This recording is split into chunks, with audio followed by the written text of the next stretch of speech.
finish chapter 2, but some of you want to do the homework in this chapter. Really a good student, right?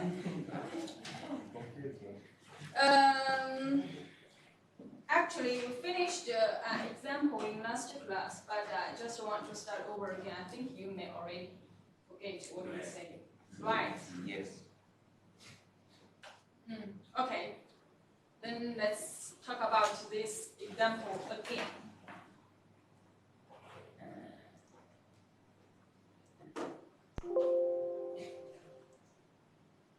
But before we talk about this example, I just want you to know, so the main thing in this chapter is to obtain a particle size distribution curve, right?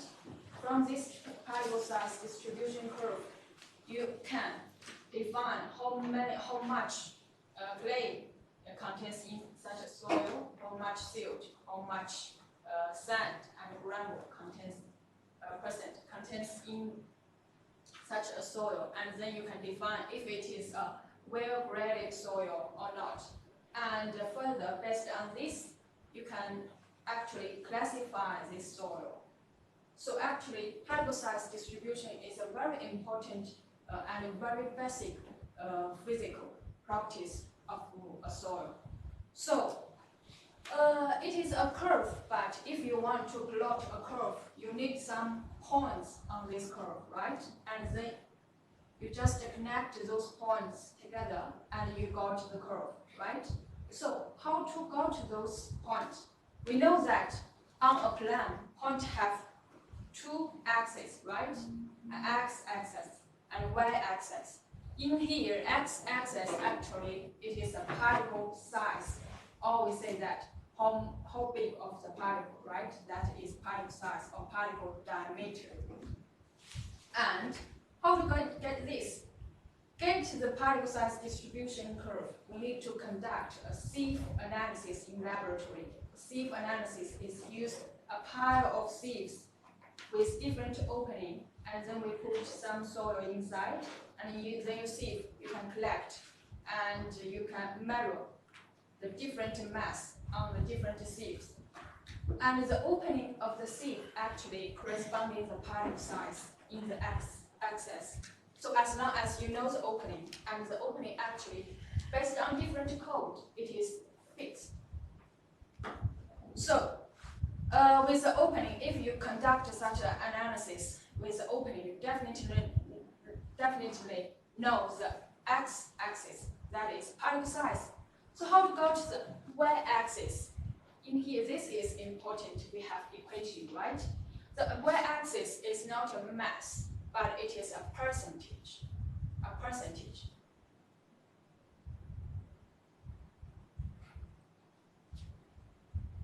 So it is a percentage, and from 0 actually to 1. In here, 100 is 100% that equals to 1, right? So it's from 0 to 1. And if you find a point in here, let's say this is a point you want to find, and the x-axis is the opening of the sieve. So the y-axis, the percentage in here, it is an accumulated percentage of the soil mass retaining on the sieve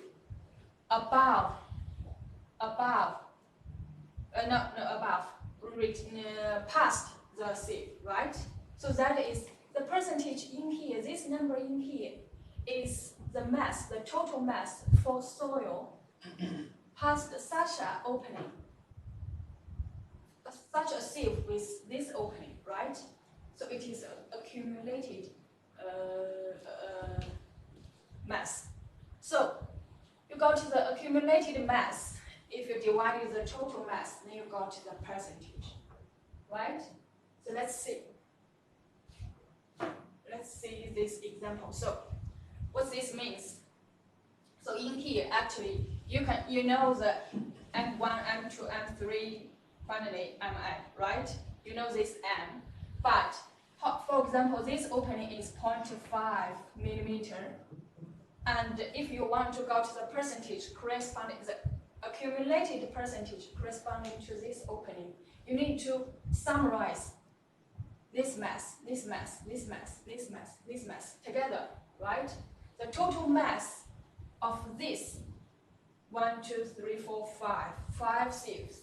The total mass of the 5 sieves gives you the mass of the particles that passed this sieve, right?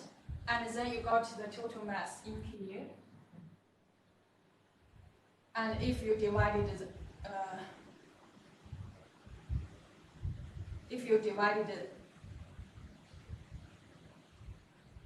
the real total mass, that is how much soil you put, you do the analysis, then you got the percentage, the accumulated percentage. So that is the y-axis.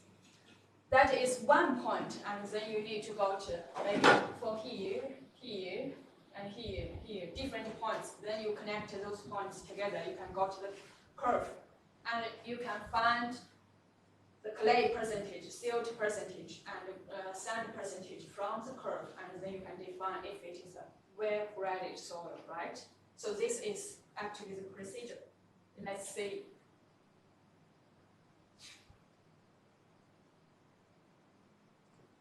Let's see this example.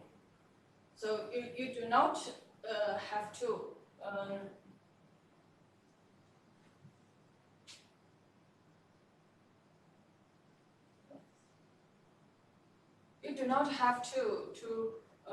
note everything. I mean, to put everything on the PowerPoint on your note.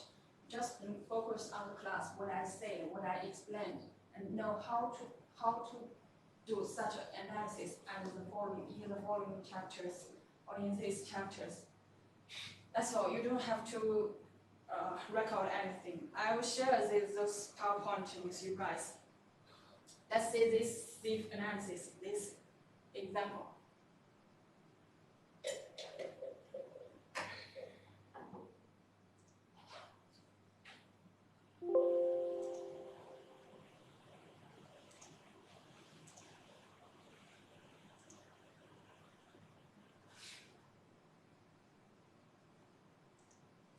So in here, it gives you a sieve analysis. The following are the results of a sieve analysis. Actually, for sieve analysis, what you know is the sieve number. If you got a sieve, actually we can bring one actually to here. If you got a sieve, then you can find there is a sieve number on the sieve. We can bring one.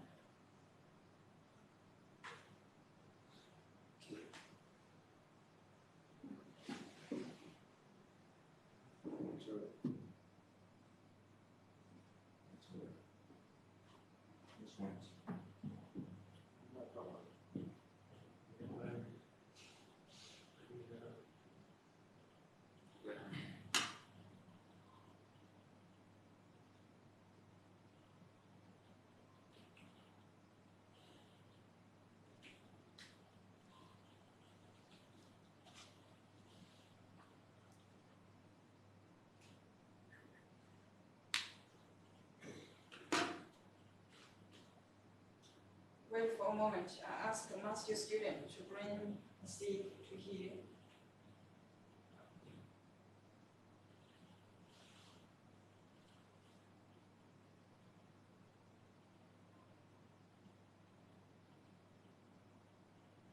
喂，你在监工吗？喂，喂，你在监工吗？在的。你去那个204，然后我们那个压工仪旁边不是那块有筛子吗？拿一个小筛子到7P308 ，is 308 right？ 7P308对。拿一个小的筛子，孔径没有任何限制，孔径没有任何限制，拿一个小的，拿一个大的，就是不是说孔径，就是那个，对我们不是，我记得当时有一个小的筛子，也有大的筛子，你就把和弦那个小筛子拿，然后再拿一个大的，就拿2个筛子，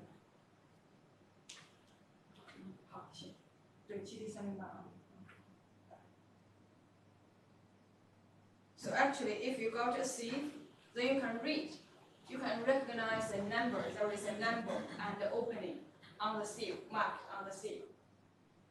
And actually, you know the sieve number and the mass of soil retained on each sieve. This is that after the analysis, after the shaking, you can actually collect those soil and put on the balance and go to the mass, right? So for any sieve analysis, you definitely know the opening, that is the sieve number, right? Each sieve number corresponding to an opening, and the mass retained on each sieve. So the opening is the x-axis, is the particle size. Then you got s-axis. But in here, the mass should be transferred to a percentage, right? Accumulated percentage. That is, the y-axis is the main analysis we should do for such an example. The question in here is first ask you to perform the necessary calculation and plot a grain size distribution curve. So this is the first step for the example. Got the PSD of the soil, and then ask you from the PSD you got, determine the D10, D30, and D60 from the grain size distribution curve. D10, D30, and D60 is the particle size corresponding to a percentage of 10, 30, and 60. So in here, for step B, finally you got an opening, right? You got a particle size. The unit should be millimeter, right? It's not a percentage anymore, not a mass. And then calculate the uniformity coefficient Cu. And we know that Cu can be obtained from these three, right? And the Cc can be obtained from these two, right?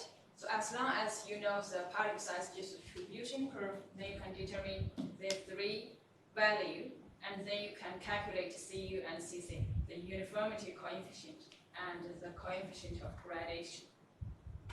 So this is an example, easy, right? And we will have a similar question in examination paper. So first, let's perform the analysis calculation and plot the grain size distribution curve.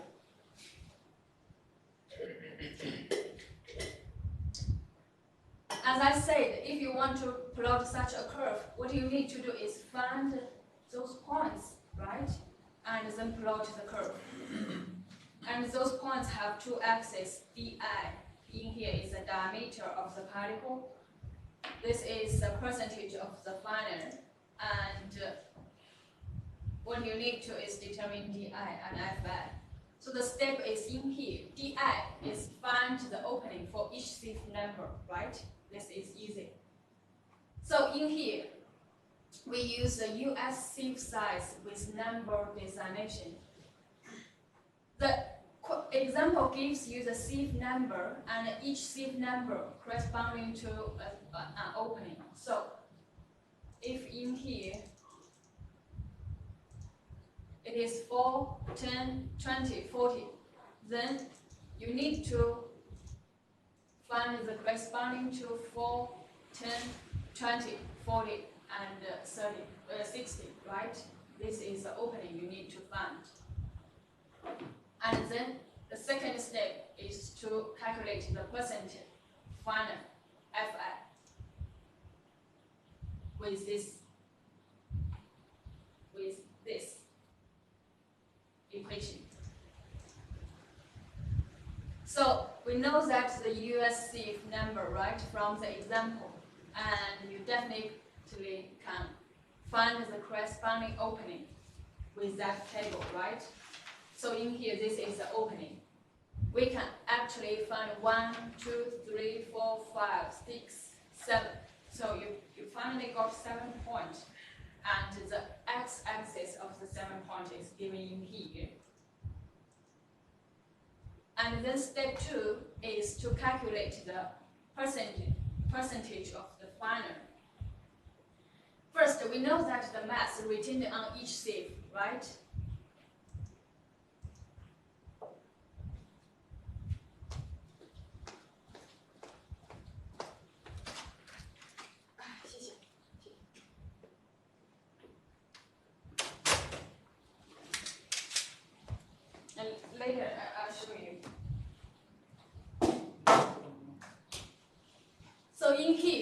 we know that the mass, this is given by the example, right? And what we need to do is calculate first the accumulated mass retained above each sieve. Accumulated from the first, second in here, finally is the total mass. The total mass is the sum of the mass on each sieve, right? That is the sum of this column.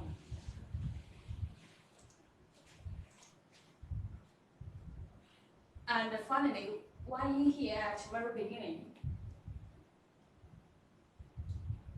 I said that we should use MF, for example, in here, for this plot. If we want to find the corresponding opening, let's say this is BI, this is FI. I said as long as you got the M value, MI value, accumulated MI value in here, that is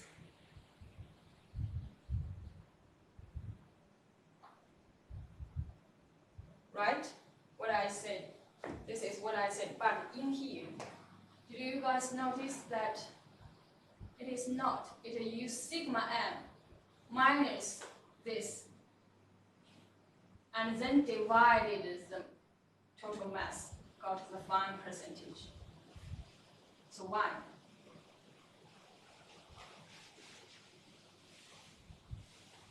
When I say this is the accumulative mass for those soil particles past this sieve, right? That is in this side. Because the particle size, actually it is from this side to that side, it is increase, it's not decrease. Do you notice that?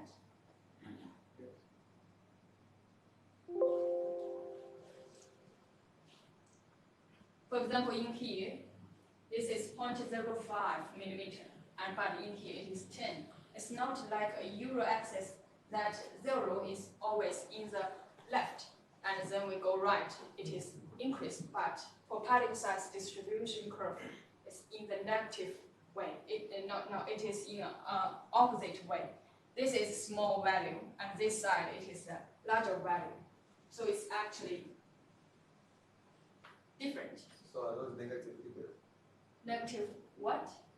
For it to go back, are they supposed to be negative figures?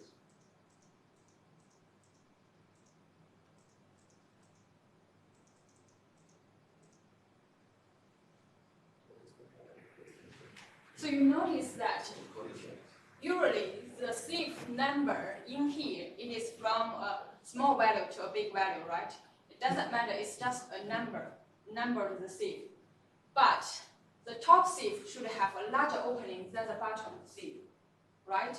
The last sieve is not a sieve, it's actually a pan connecting the most finest particles, right? So it is from big to small. The opening is from big to small. But in here, you see, if you want to collect the mass smaller than this particle, that is the particle smaller than this opening, should be the accumulated mass. For example, you want to find the opening corresponding to a sieve number of 40. This is a mass in here. So the mass that's past 40 should be the sum of this 1, 2, 3, 4, 5 value, right? But when we do the accumulative retained above each sieve, in here it is above each sieve, then we sum, for example, in here, the accumulative mass. The first one is always 0, because the accumulative mass above this sieve is just 1, right? And then the second, it should be the first plus the second. The third is the first plus second plus the third, right? You see? So,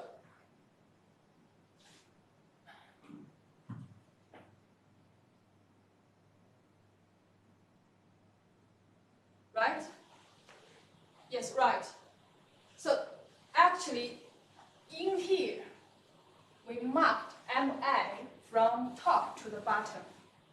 But actually, the accumulative mass in here, the accumulated mass in here actually means the mass above, the mass past this sieve, that is smaller than this particle size in this side. But the equation in here tells us this part, the accumulated mass, is actually the top part, so that is above the sieve. Understand this? So finally, you need to use sigma m, that is the total mass, to minus those mass above the sieve, and then you got the total mass or the accumulated mass past this sieve, right? So this is for this equation. But you need to understand what is accumulated in here. The accumulative mass in here is from to this way, it's not to this way. This is why we use total mass minus this part, then we got this part, the mass in this part, right? This is why the equation looks like this. As long as you understand what's the accumulated mass in here, then you have no problem with this, right? And the accumulative mass for a normal analysis, it is from top to the bottom. From the first one to the bottom. For example, the first one, the accumulative above this sieve, is just this one sieve, right? If the mass on this sieve is 0, then the total mass is 0. If it is 10, then it is 10. And for the second mass, the accumulative mass above this sieve, actually it is above the first plus the second, right? It is 21.6. And for the third, it should be the first plus the second, and then the third. And then for the first, it should be the first, second, third, and fourth. This is the final results. And then finally the fifth, sixth, seventh. As long as we got the accumulative mass written above each sieve, then use this equation. This is M1 plus M2, finally 2 plus MA. And you got those numbers, just put in this equation. The total mass is the sum of this column. No, the sum of this column, sorry. Right? This is the mass written on each sieve. The total mass is the sum of those numbers. It is 450. And then you got this part, you got the sigma m, then you can calculate the corresponding each f, right? For the first one, sigma m is 450, and in here, the MA, the sum of MA is 0, right? It's 0 in here. And sigma m is 450, so you got 500. This is the top point in here. And then the second point, it is this part. It is 21.6, right? And sigma m is 450. Sigma m is 450. Then you can calculate it is, the percentage is 95.2, right? And then the third, fourth, each line corresponding to a percentage in here. Finally, we got 1, 2, 3, 4, 5, 6, 7.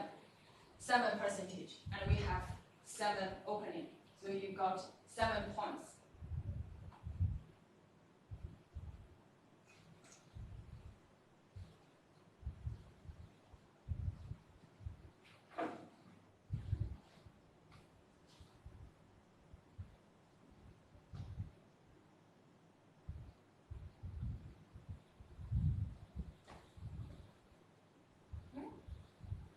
It's not work.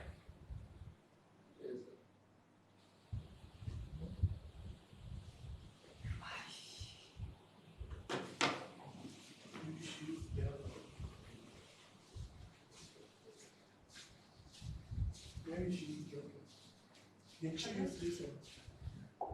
Use that. Yeah.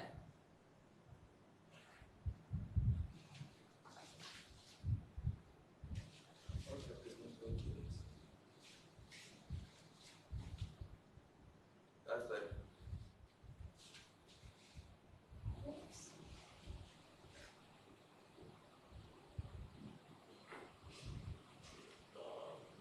No, it's not work. It's fine. It's sometimes it's not work. No, it's not eraser. No, it's dark. Anyway, it's fine.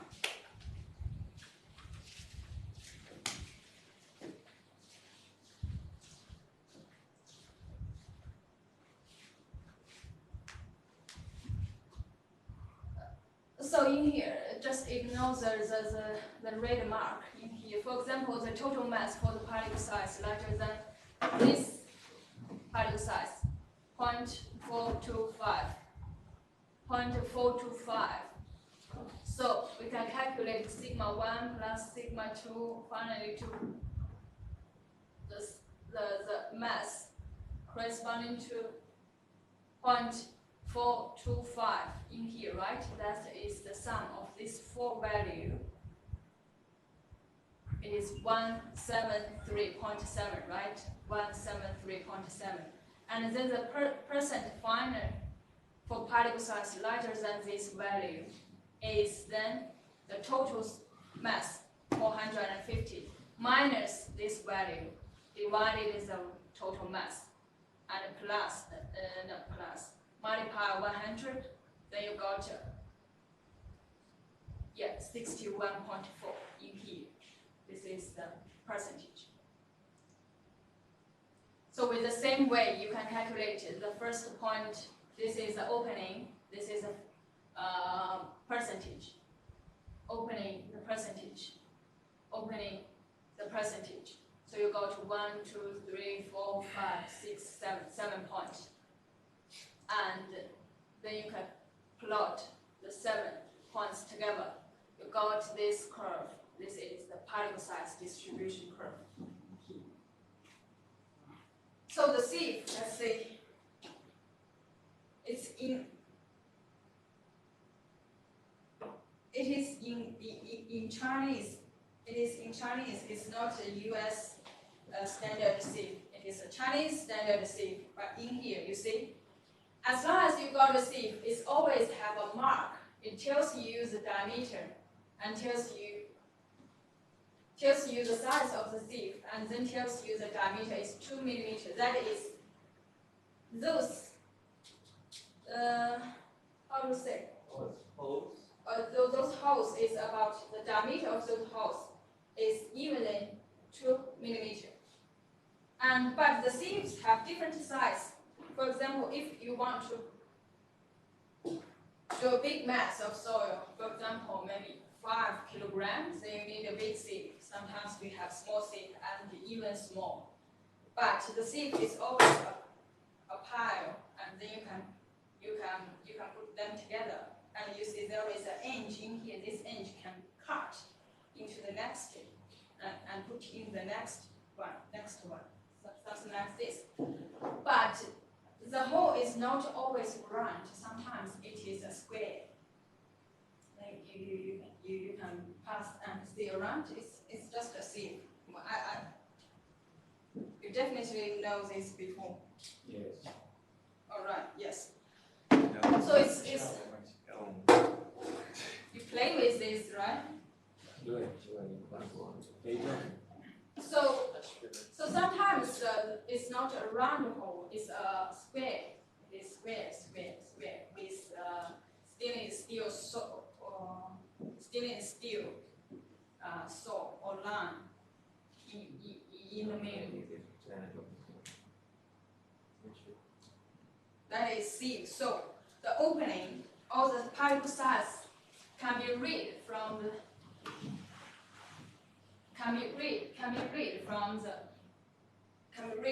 here.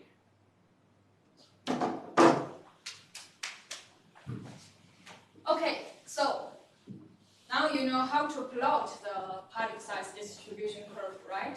You go to the particle size distribution curve.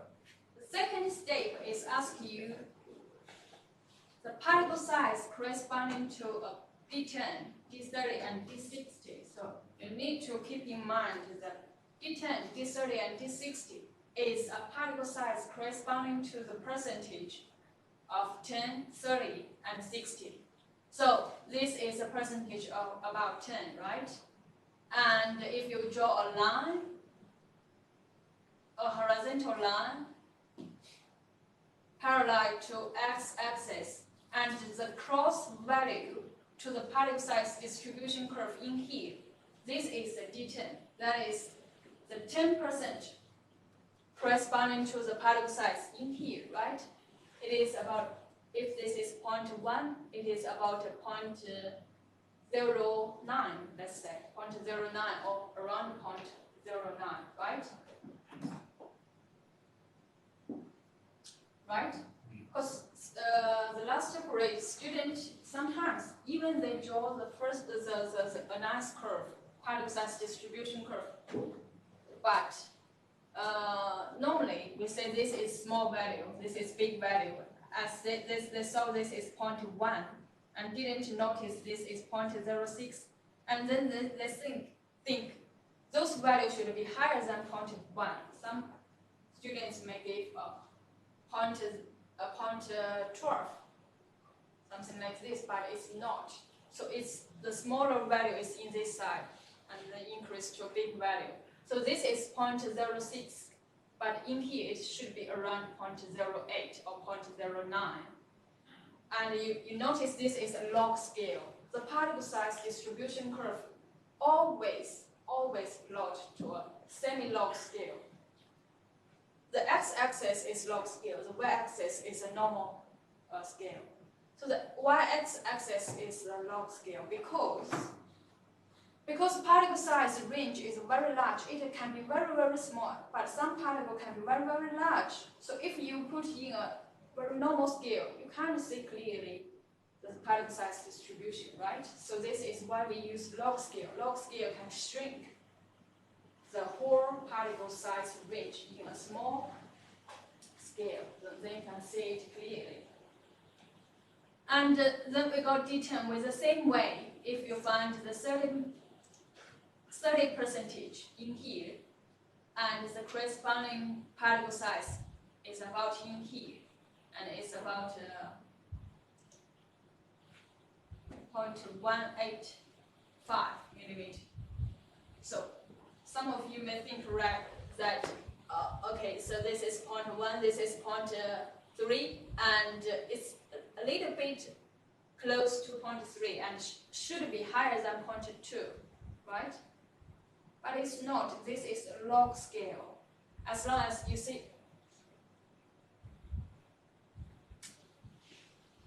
as long as you draw, because in here it is not. It is not like this. You see, with this 0.1 and 1 is the equal distance to 1 to 10, right? This is why it's called log scale. So the distance from 0.1 to 1 and is equal to the distance from 1 to 10. But the distribution from 0.1 to 10 is not evenly for the same number. For example, 0.3 is not close to 0.1, but about similar, about in the middle of between 0.1 and 1. This is log scale. It is usually larger from the smaller side, and then the distance is getting small to the higher side. So maybe this is 0.3. Here is 0.4 or 0.5, let's say 0.5. So the 0.5 actually is not in the middle. This is why in here, D30 is not corresponding to 0.2 something. It's corresponding to a particle size lower than 0.2. It's about 0.185 millimeter. If the small scale, the minor scale is given in here, then you can read it. So when you're doing the homework, it's better to use a log scale paper. You can buy log scale paper in the university, in the shop, in some small shop, right? So this is D30 with the same way.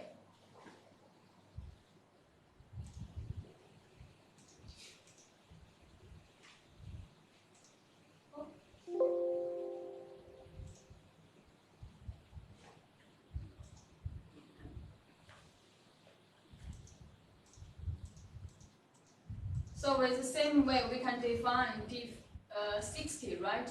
You find the percentage of 60, and then the corresponding particle size is about 0.41 millimeter on the scale. Why it's dark?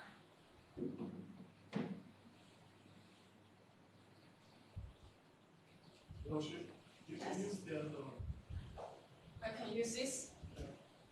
I believe it's also dark.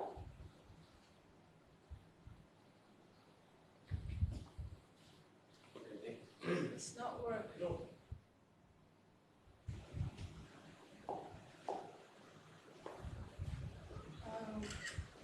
I make it worse. Oops. It's kind of clean.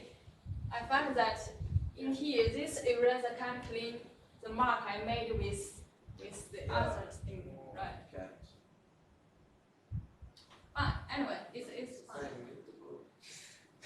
So this is the second problem, and then the third one is ask you to calculate the uniformity coefficient as the coefficient of gradation. So CU equals to the ratio is the ratio between D60 and D10. So as long as you define D10, D30, and D60, you can calculate CU, right? And also CC, right? Then you can calculate. It's about 0.93. So if this is a well-graded soil, as we said, if CU is higher than 4 for gravel and higher than 6 for sand, and CC between 1 to 3, then we can define such a soil is well-graded. But now CC is lower than 1, then it's not a well-graded soil. Okay? So this is this example. We have a break of 5 minutes.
the share.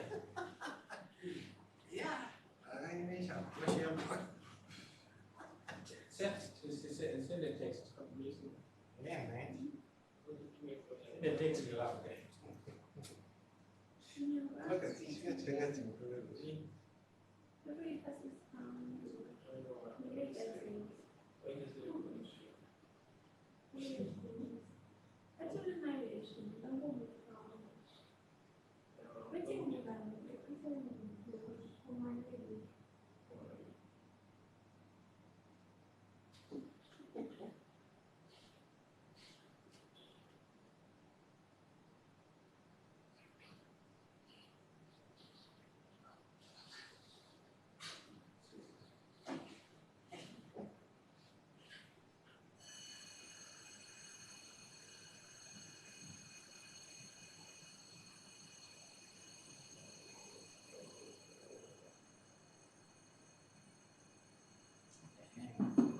Okay. Bring your phone in. Student. You're not using your watch. Huh? Why are you not using anything? Oh, wait. What's the iPhone again? We'll set up. Take a glass.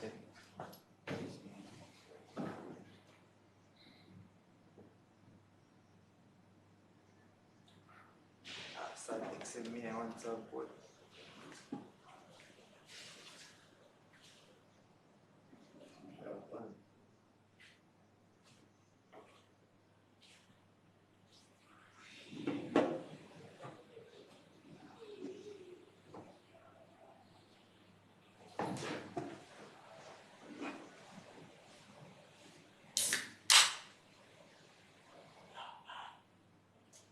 Loud one.